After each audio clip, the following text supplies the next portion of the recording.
Michigan fan out there, you know what you truly believed was going to happen on Saturday. You know in your heart of hearts when you thought this day was finally going to arrive. But regardless of what you thought, it may not have sunk in yet, but I will confirm that Michigan beat Ohio State, and the final score was 42-27.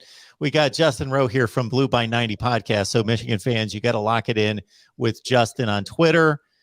There's his Twitter handle right there. And also, yes, Blue by 90 podcast, as Justin took it in with all the rest of you as Michigan finally got it done for the first time since 2011. And for the first time since 2003 with a Big Ten championship on the line. Justin, I could probably shut up from here and just let you go on. It was a special day in Ann Arbor yesterday, Mark. It really was. To start, just the atmosphere in the big house was unlike anything I've ever experienced. I'm only 29, so I'm still somewhat young, and there were a lot of good years of Michigan football before I was born and when I was a little youngster. But I've talked to some people that are a little bit older and have been to those old games too, and they said yesterday was up there with them. And it was, it was just every single person was on their feet from the start to the finish on every single play. It didn't matter if it was a big fourth down or 2nd and 4 in the first quarter. It just really didn't matter. And so these fans that have been waiting for this moment for so long, they definitely enjoyed it in Ann Arbor. That's for sure. Justin, this makes me feel old, but I'm going to state it and put it in perspective because I think it does put it into context. You're 29. Again, Michigan won this game in 2011. I'm not discounting that game, but it did not mean a Big Ten championship. The last time Michigan beat Ohio State, there was the 100-year anniversary of the game in 2003 as Michigan beat a defending national champion Ohio State team and went on to the Rose Bowl, won the Big Ten championship in 2003. So to me, I'm an old guy. That seems like, it was a few years ago. You were 11. I was in middle school. It was a different lifetime for me. Even in 2011 feels like a different lifetime. It's a decade. So yeah, it's I haven't experienced this as an adult, before, which is a different feeling. So I think you said it. It is one of those things that we all thought and we knew at some point it had to happen. We never knew when, but at some point it had to happen.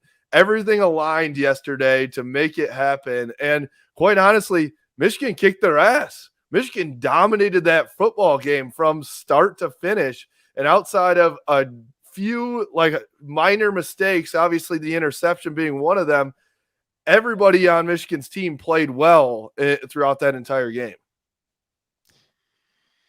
Yeah, so I must have sounded like a broken record, and I probably said this to you, and I think you agreed because it's fairly obvious analysis that the two ingredients that I saw that were paramount to a Michigan win were on defense, Aiden Hutchinson, David Ajabo, and the rest of the front seven. I just don't want to single those two out. But, of course, Hutchinson was just a beast, a monster.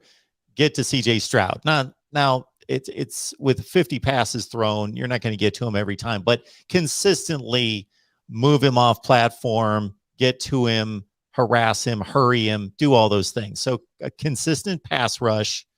And then number two on offense, just beat Hassan Haskins time and time again into the line over and over.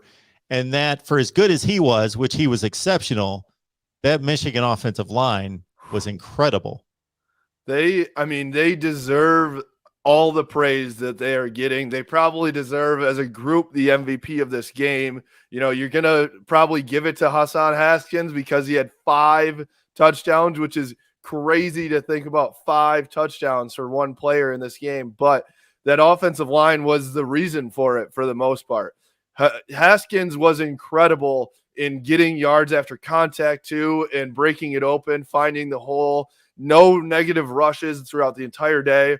But the real reason was because he was getting a gigantic push in big holes by that offensive line. And so you have to shout them out. They're going to – every one of those is guys is probably going to have a chance at the NFL.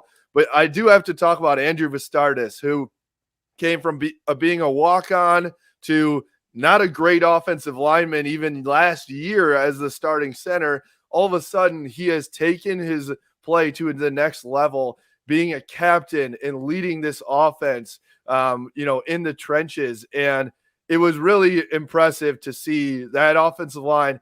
I mean, isn't that just music to Jim Harbaugh's ears? That's exactly how he wanted to beat Ohio State for the past 7 years. And not to take this from the Ohio State perspective, but I want Michigan fans to understand this. And this is how I viewed this game. Oregon was, of course, the other team that beat Ohio State and ran the ball well against Ohio State, but it was in a much different fashion.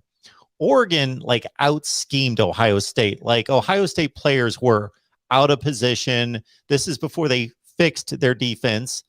And you just saw a lot of gaping holes with guys nowhere to be found, and Oregon runners running for 40 yards without anyone close to them. They were just out-scheming, tricking them, and winning and gashing them in the run game in that sense. Michigan, when you made the statement, they pushed around Ohio State. That's exactly what it was. Ohio State, they seemed like they were in position to make tackles and to stop the plays.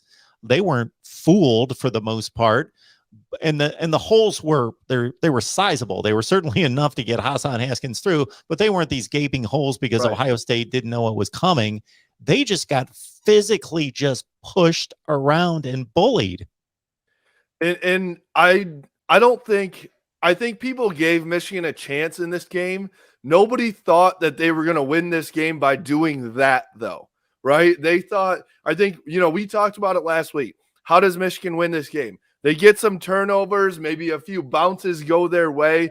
Nobody saw Michigan playing bully ball against Ohio State and then just shoving them, essentially shoving it down their throat and saying, hey, we're going to do this. We're going to do this, but you still can't stop us. I don't think you or I or anybody else saw that coming. But, honestly, what I saw, and this is another, ode to the crowd as well, from the moment, and this was on both sides of the ball. Obviously, Ohio State started off on offense, and then Michigan's offense went and put the pressure on too. But that first possession that Ohio State had on offense, and they had a fumble, they already had a false start, the crowd's going crazy. Ohio State looked a little deer in headlights for the first time I've really ever seen them in recent years. And so they looked like, holy crap, this team is for real. This crowd is for real. We're not going to be able to do everything that we wanted to do. And from there on, I think Michigan kind of felt that fear and put the pressure on. And so that's when Jim Harbaugh and the rest of this coaching staff and these players thought, all right, we can just keep moving them around and we're going to be the better team and the stronger team today. Yeah, Michigan won it. They won it decisively. They won it fair and square. I don't want to bring weather into it, but I will in a sense because it just had I guess it added to the environment, added to the vibe, added to everything on Michigan's side. And I do think that they were better suited for the weather than Ohio State. And that's not, again, detracting from Michigan's win because elements are part of the game, especially if you're going to play in the Big Ten. And if Ohio State's going to throw the ball 50 times and rely on quarterbacks and receivers to carry the team, then that's what you run into. But that didn't deter them, nor did it really hinder them. But I got to say, and this is full disclosure for people that don't know, I'm an Ohio State fan. So, and which I hate to blow that cover sometimes because I love when people watch me for 3 years and they have no idea who I root for. But I say that it took me a while to figure it out. It took me until we had some other conversations offline to figure that out too. So I give you props there for sure. We go straight ahead with what we consider to be unbiased and neutral college football analysis. And when I say unbiased, I know that's humanly impossible, but as close as we can get.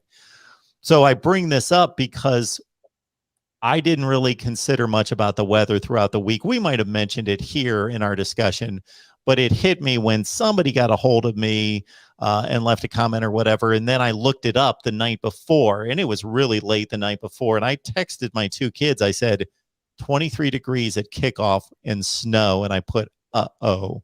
It just didn't seem like that was going to be something Ohio State needed to deal with or wanted or was going to aid that passing game.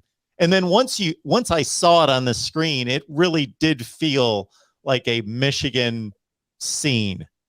Yeah, and I thought too, Michigan embraced it too. I thought, it's one of those situations where if you're the team that is embracing that and you've got the energy, then you love that environment and atmosphere.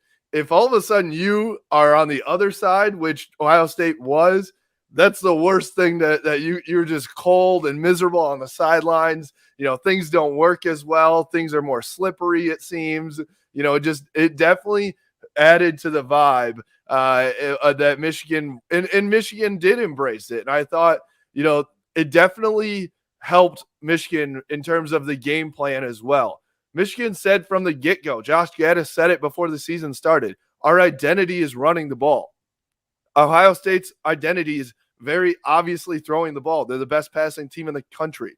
So it definitely does that. But at the same time, Ohio State was averaging almost 200 yards of rushing on the season, right? I mean, they're at 186 now. I'm not exactly sure what their average was before that game, but to hold them to 65 rushing yards on 30 attempts at just over 2 yards a carry was, I think, a difference in the game because, like you said before we got on here, Ohio State was still able to throw the ball well. They didn't throw it deep. They didn't have those big plays that they usually had, but Stroud still had 400 yards passing. Those receivers were unbelievable, even in good Michigan coverage. So they were able to move the ball and score that way. But when that's all they had, that was the difference in the game. Usually Ohio State's able to break those runs off too and have a few big holes where they go down and run it. And a lot of times when they need to, they'll run it so that they can eat up clock as well. They were never able to get that going all day long. And I thought that for Ohio State's offensive game plan really put a wrinkle in what they wanted to do. Ohio State's quarterback, 3 best wide receivers, 2 from California, 2 from Texas, best running back from Virginia. But they didn't, and again, I'm not taking away the win from Michigan, regardless of the elements. I don't think it hindered them. Like they seemed comfortable. They threw the ball well. Like it wasn't like CJ Stroud suddenly couldn't control the football and wasn't throwing well, or they were dropping passes. They weren't. It was just like the weather just seemed to be Michigan weather versus Ohio State being a little bit more pass happy and a little bit more reliant on speed and ball skills through the air. And that's what it played out to be. And I think too, what that speaks to is in the past under Jim Harbaugh, I don't think his teams were that mentally tough. I think when things went wrong, they collapsed very easily. Or if it was a tough environment, things, they wouldn't be able to handle the pressure. This year, that's been very different. They've gone to Nebraska in what those players said was equal to a Penn State whiteout. Then they went to an actual Penn State whiteout, and they were able to go in the ups and downs of those games and still come out with wins. Obviously, they went to Michigan State and, went to the wire in a crazy environment there. So for them to be able to be mentally tough and look mentally tougher than Ohio State, which they haven't in most years either, then I thought that was the big difference as well. There was a video too that came out of Michigan and Ohio State going into the locker rooms at halftime. Ohio State's looking around like, what's going on? Because they hear behind them Michigan players going nuts on their way into the locker room. I think it was at that moment that Michigan guys were like, we've got this. They don't want it as bad as we do. The energy on Michigan's sideline and in the crowd was such a big part of that win. And Michigan's used that energy from practice in the preseason to practice all year long to in games. They've changed that with the coaching staff, with these players, and it's been a big difference for them this year. And I think it was a big difference on Saturday as well.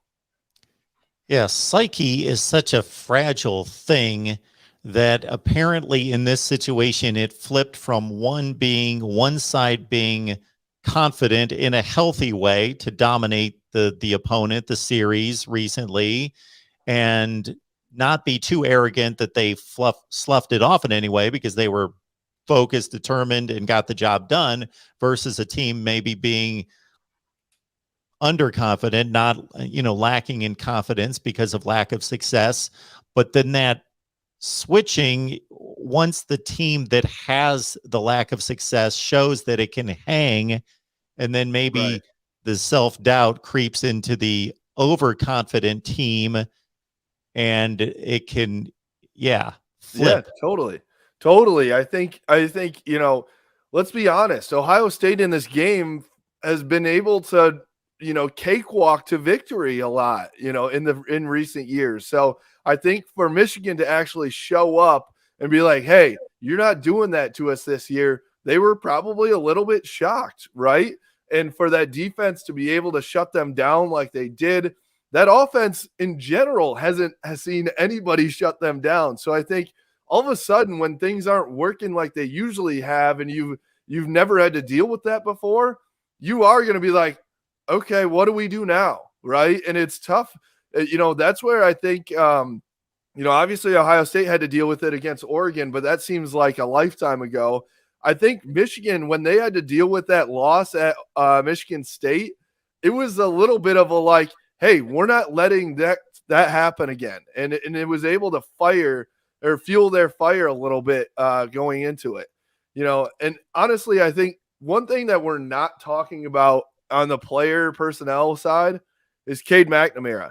Kade Mcnamara didn't put up great stats. He's not going to jump out of the box score at you.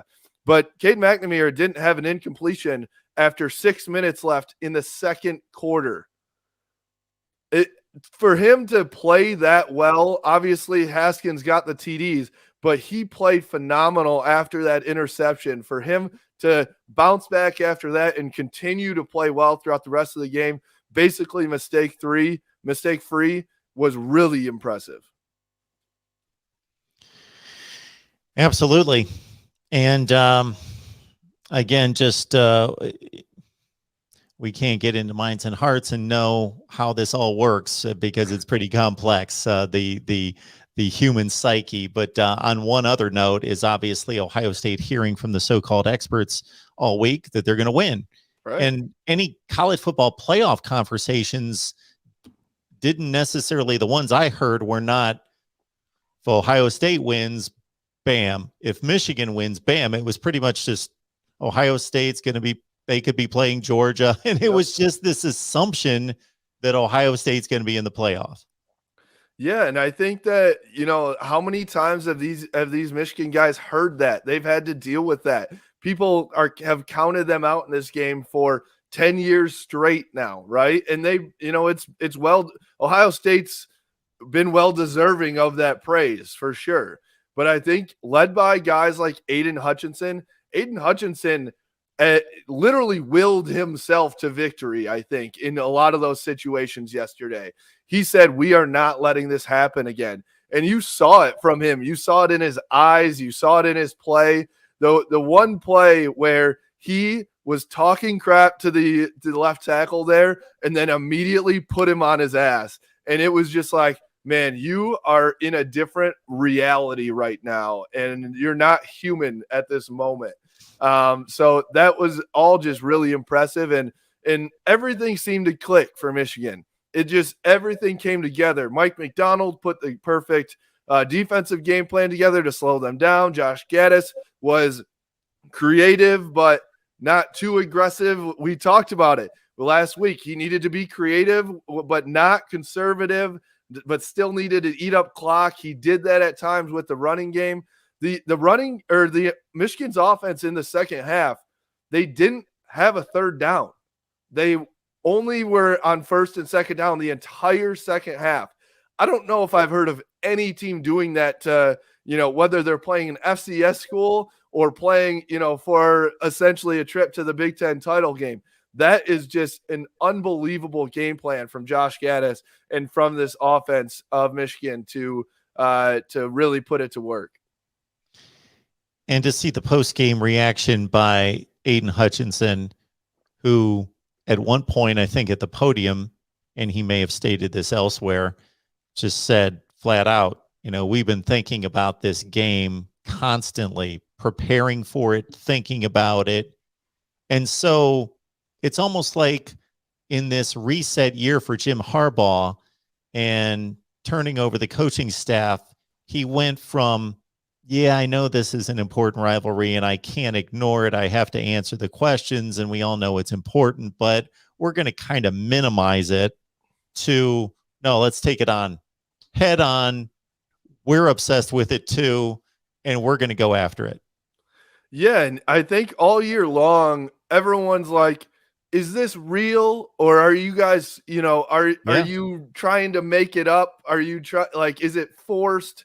Is it because you've seen Ohio State do it? Are you just like, all right, that's what we got to do, I guess? Because I think you can try that stuff, but if people aren't actually bought in, if it's forced, it really almost is like worse for that, and people are like, come on, this isn't real, blah, blah, blah. I think they actually did buy in by the end of the year. And I think Aiden is a reason for it. There were times, after practice, after we had Dan Villari on he's one of the backup quarterbacks behind McNamara and McCarthy. And he said after that Nebraska game, they had Monday practice and it was the most electric practice they've ever had. And then they got to weights after practice. And he said, usually guys are a little sluggish to get to weights on a Monday. It's like kind of, you go to the training room, you kind of get there when you get there.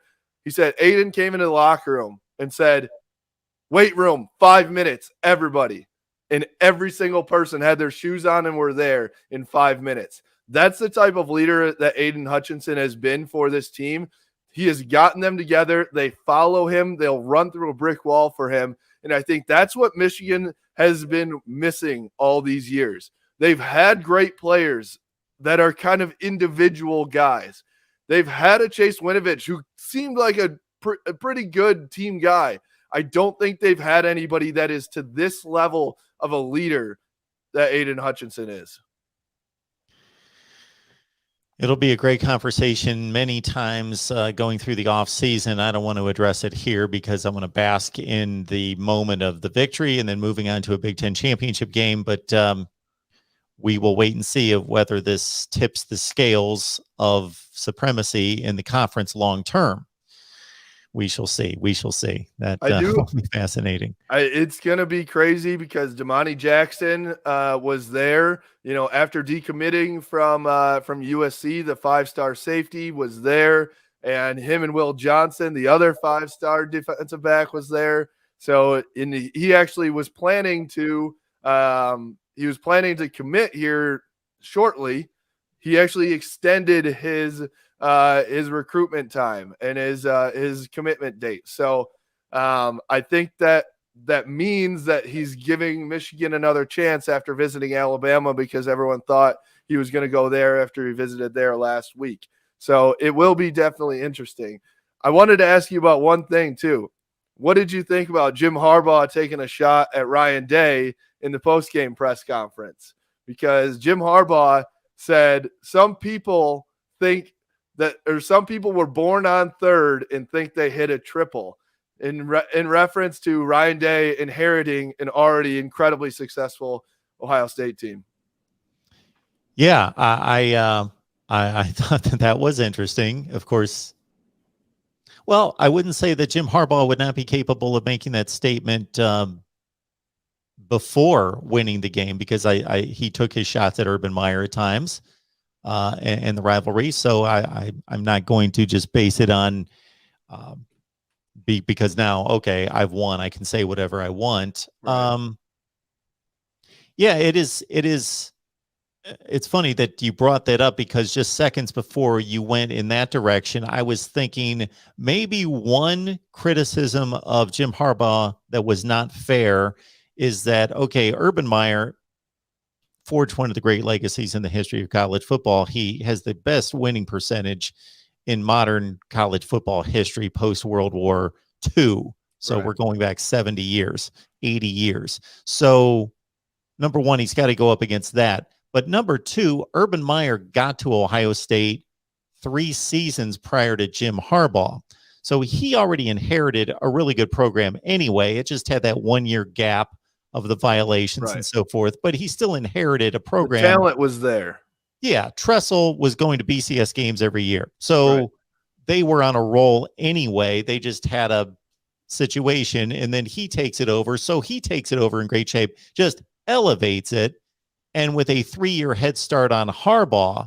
So maybe Harbaugh gets the Michigan job, elevates it, upgrades it, but he's facing a monster that's got a 3-year head start.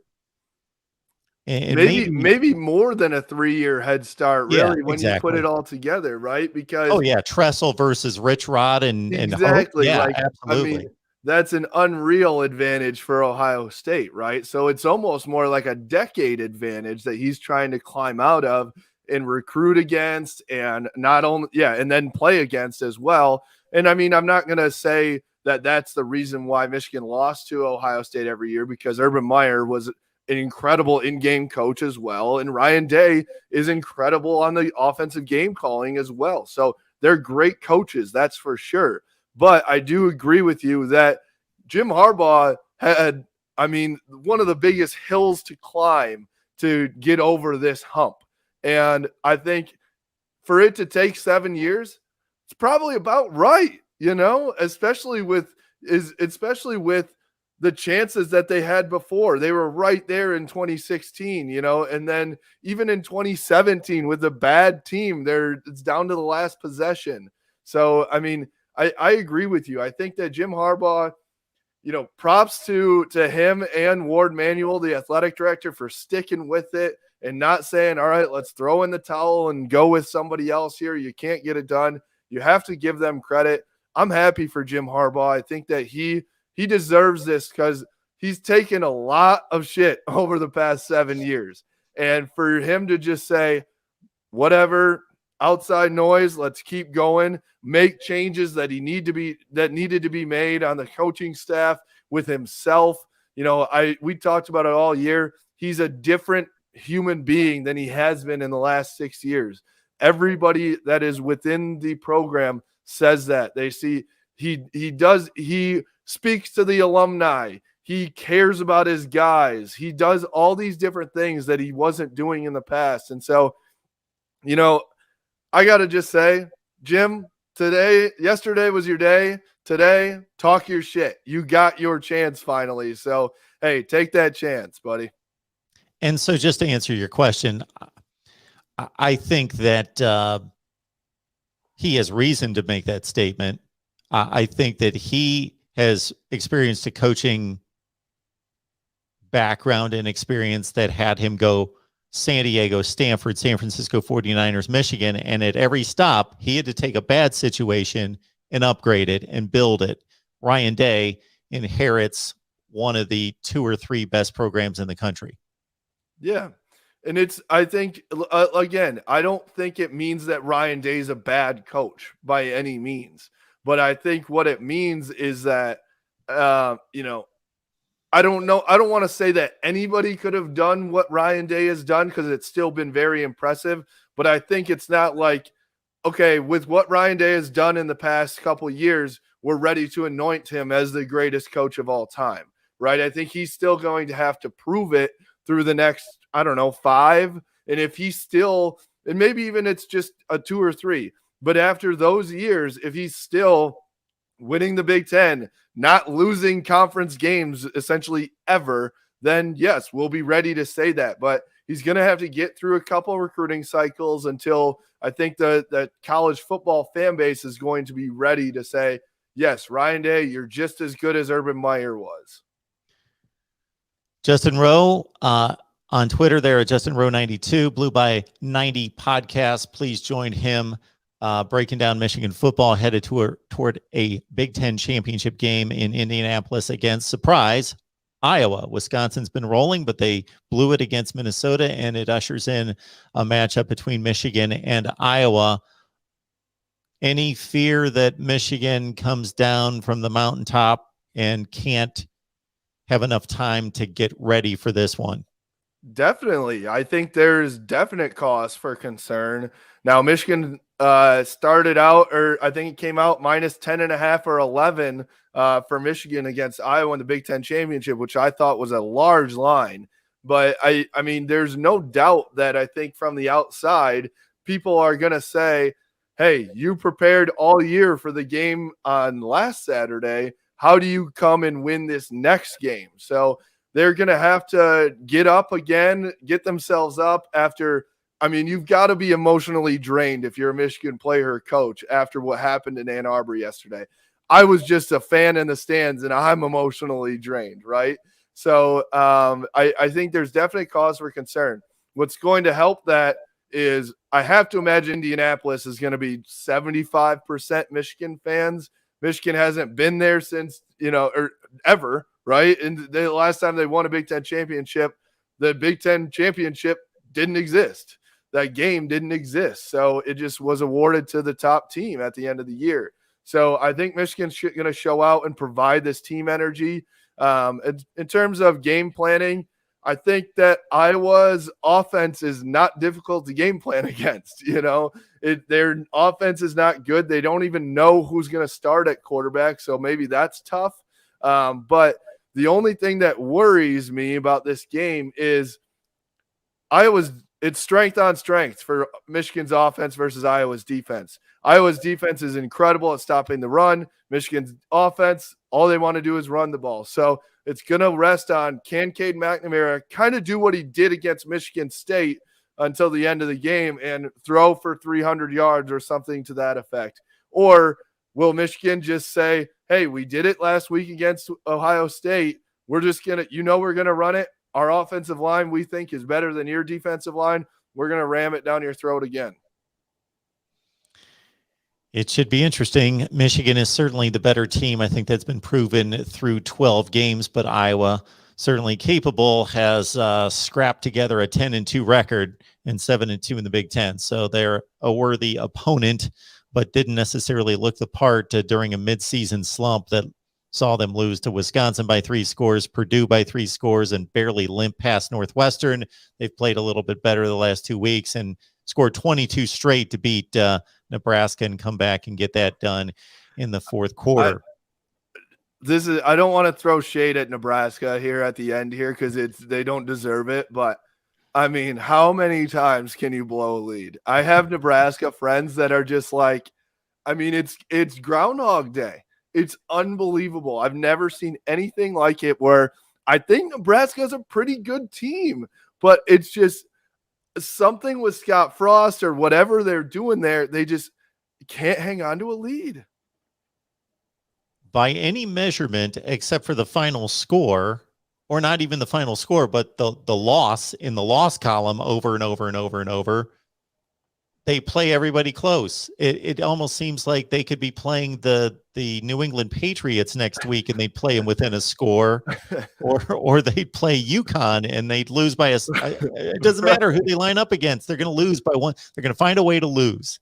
You think about their losses. I mean, they're the top teams in the Big Ten, and they all lost to them by less than they lost to everybody by less than a score, so it doesn't really matter. But the top teams, Ohio State, Michigan State, Michigan, every Penn State, every team that they play is like, it's really incredible how they can play with somebody but just can't win. And so I do think if you're a Nebraska fan out there, I think you have a lot of hope for the future. You have to think at some point with the talent and you're just like that close and you can't keep losing those games. You're going to win a few of them in the future. I promise you. Michigan and Nebraska have paralleled each other. Just Michigan's like here and Nebraska's down here. But in some ways, Nebraska fans, yes, you can gain some inspiration from what Michigan's accomplished. You just need to push through on any particular game. It doesn't have to be Ohio State, just anybody decent. Yeah. Well, and I think the nice thing too is when you're in the West, you don't have to go 12-0 to win that conference, right? Win that division. So you have to think, all right, we can possibly, if there's a chance, if like maybe 10 total plays go a different way for them this year, they're 7-2 in that division and probably going to Indianapolis, right? Yeah. So there you go. So this is our weekly Nebraska analysis with Justin Rowe from Flew by 90. Yeah, exactly. Talking about a 1-8 team in the Big Ten. While my team goes to the Big Ten championship. That's just what we do around here.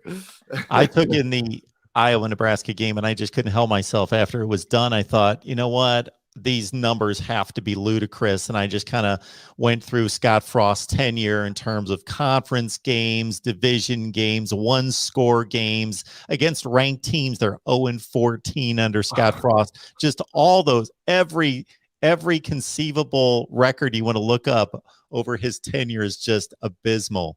Oh, I feel for the guy because I think the parallels that you're talking about are perfect. Scott Frost is the great quarterback that comes back and coaches just like Jim Harbaugh. It's like the same scenario, right? And what he did prior to coming back to Nebraska, very impressive. Not just that we're going to hand this guy a job, but he goes 12-0, 13-0 at UCF, beats an SEC team in a New Year's Six bowl game. It seems like it's the obvious choice. He's the home run hire. Absolutely. You can't possibly go wrong. It's the exact same scenario as Jim Harbaugh. I think Jim Harbaugh has won more games than he has. Obviously, the records aren't nearly the same, but it's still like if you put those parallels together, it looks just like it did it at Michigan. It has been at Michigan. So, hey, maybe a few more years, you get to 7 years and you can do it, Huskers. I don't know. But, I mean, thinking about Iowa against them too, Iowa didn't deserve to win that football game. They played well in the second half, but, they did not play well for 48 minutes, I don't think. So I agree with you. I think that Michigan's definitely the better team than Iowa, but you just never know what can happen on Saturday. And so Michigan's still going to have to play a pretty dang good football game to beat them, I think. Michigan, Iowa, Big Ten championship game Saturday night, Fox, 8 Eastern. All right, Justin, we appreciate you stopping by. Congratulations. And one more to get to a college football playoff. Hey, if you would have told me that at the beginning of the season, I would have asked what drugs you're on, if I could have some, and said there's no chance. But here we are, and I'm enjoying it.